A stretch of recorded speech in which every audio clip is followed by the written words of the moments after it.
Good morning students. आज का topic हमारा है नोमेनक्लेचर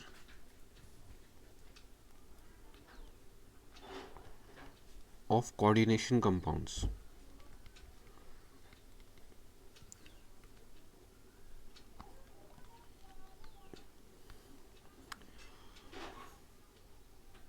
तो इसमें भी IUPAC ने रूल्स दिए हैं अपने।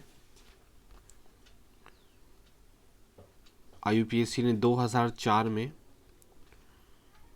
कुछ रूल्स बनाए थे कोऑर्डिनेशन कंपाउंड्स के नेमिंग के लिए।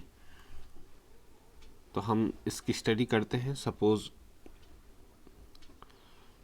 इसमें रूल्स की बात करें पहले, तो रूल नंबर 1 है, एग्जाम्पल के साथ समझते हैं इसको। सपोज हमको ये दिया हुआ है K4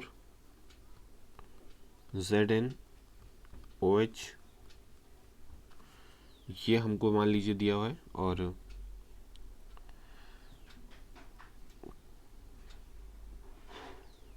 if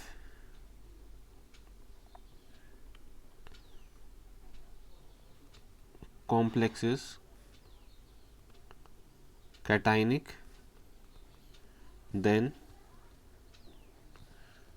name of cation will come first।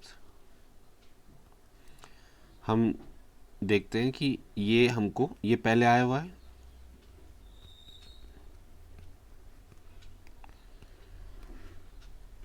ये पहले आया हुआ है, तो इसका नाम पहले आएगा। इसका नाम हो जाएगा पोटेशियम। अब यहाँ पे टेट्रा पोटेशियम नहीं लिखेंगे, जो दिया हुआ है वही लिखेंगे। 4 है, 3 है, कितना भी है उसको नहीं लिखेंगे, पोटेशियम। और फिर उसके बाद फिर आगे इसका नाम आएगा। क्या आएगा वो आगे देखेंगे, लेकिन अगर जो ये दिया है तो ये आएगा इसका नाम। कैटाइनिक है तो पहले ये आएगा। This is rule number 1। अब रूल नंबर 2 हम देखते हैं।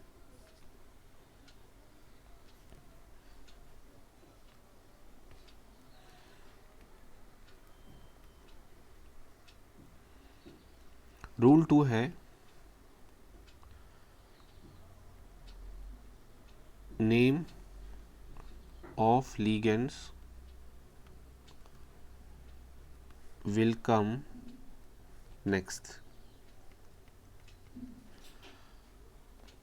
तो ligands का नाम आता है, और ये भी लिख दें, ये भी आपको बता देते हैं कि ligands का नाम, name of ligands come before name of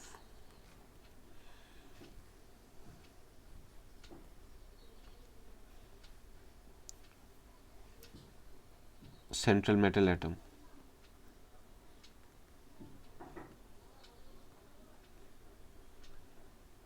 क्या है इसका मतलब? इसको हम ऊपर वाले एग्जाम्पल से ही समझते हैं। सपोज यही वाला एग्जाम्पल था, K4 ZnOH। तो अब ये इसका नाम तो आएगा सबसे पहले पोटेशियम। अब लिगेंड कौन सा इसमें आइडेंटिफाई करेंगे, ये है central metal atom. Central metal atom,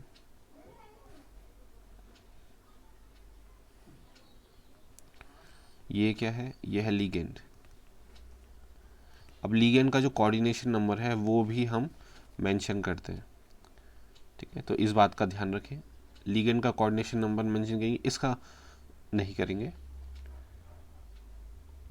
अब यहाँ पे सबसे पहले एक गैप रखेंगे, तो ये हो जाएगा टेट्रा। अब OH एक नेगेटिव लिगेंड है, और आपको पहले ही बताया है जो नेगेटिव लिगेंड होता है उसके लास्ट में, उसके नाम के लास्ट में O आता है। तो वैसे इसको हम हाइड्रोक्सिल कहते हैं, लेकिन इस चैप्टर में हम इसको कहेंगे हाइड्रोक्सिडो। दिख रहा है, हाइड्रोक्सिडो।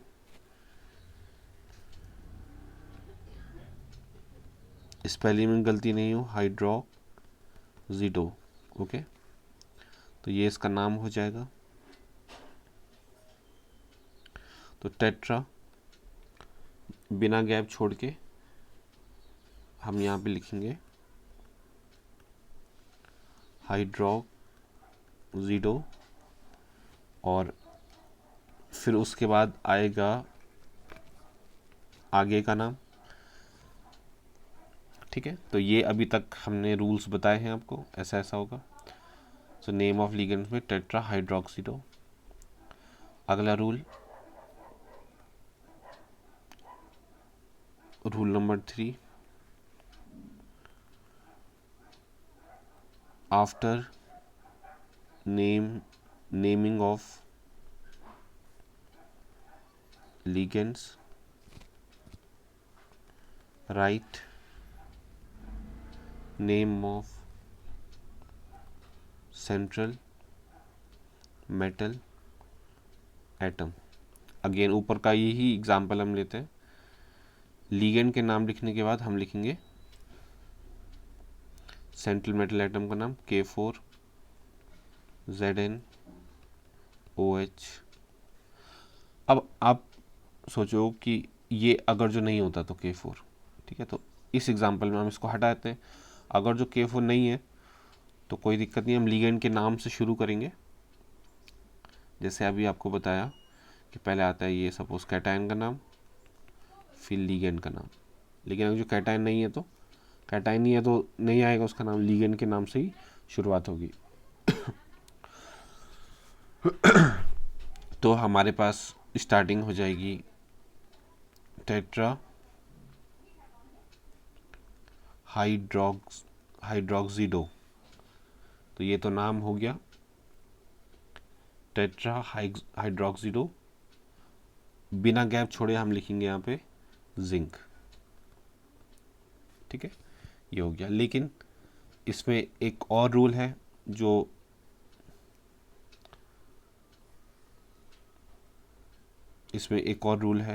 तो पहले मैं इसको मिटाता हूँ, रूल लिख लेता हूँ। रूल ये है, after naming of ligand write name of central metal atom followed by its oxidation number.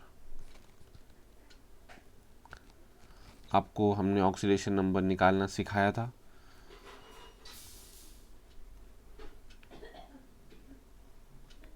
और ऑक्सीडेशन नंबर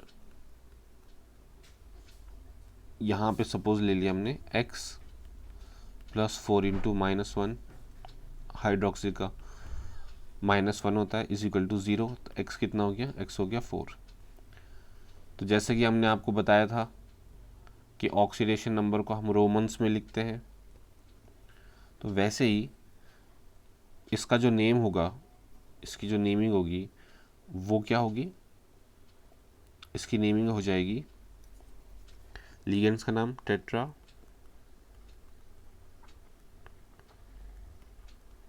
हाइड्रोक्सिडो, बिना गैप छोड़े जिंक। अब जिंक के ब्रैकेट में क्या आएगा, उसका ऑक्सीडेशन नंबर कितना है 4, तो ये हो जाएगा 4।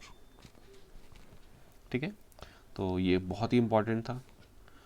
इसमें एक और कंसेप्ट है, ये आपने लिख लिया, इसका स्क्रीनशॉट ले लीजिए।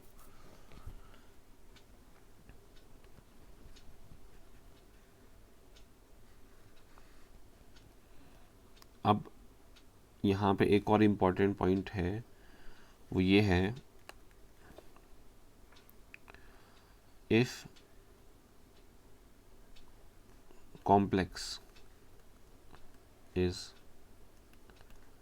कैटाइनिक, मतलब कैटायन आया हुआ है। एग्जाम्पल वही पहले वाला K4, यहाँ पे 3 ले लिया। कैटायन आया हुआ है, then use word 8 in last of central metal atom. देखिए क्या है,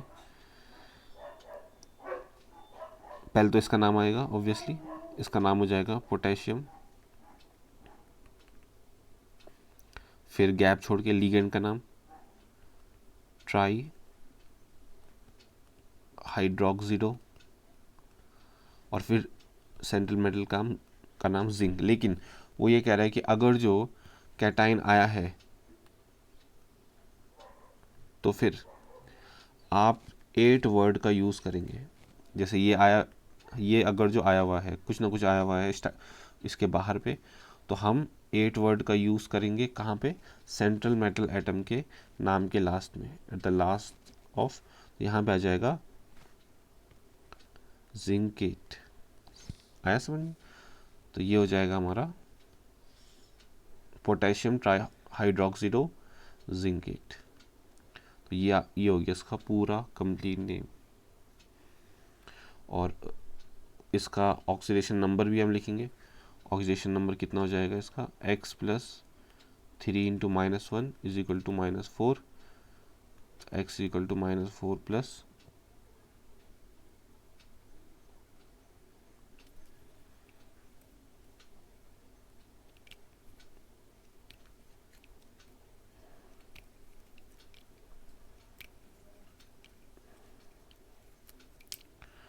-4 प्लस 3 इज इक्वल टू 1।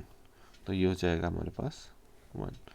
तो ये तो आपको बताया है कैसे इसको निकालना है, माइनस क्यों आया यहाँ पे। तो ये हमारे पास हो गया इसका पूरा।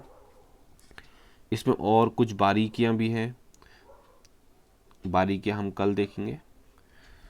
बहुत ही इम्पॉर्टेंट है, तो आराम आराम से इसको करेंगे ताकि कोई भी गड़बड़ ना हो हमसे समझने में। Okay, thank you.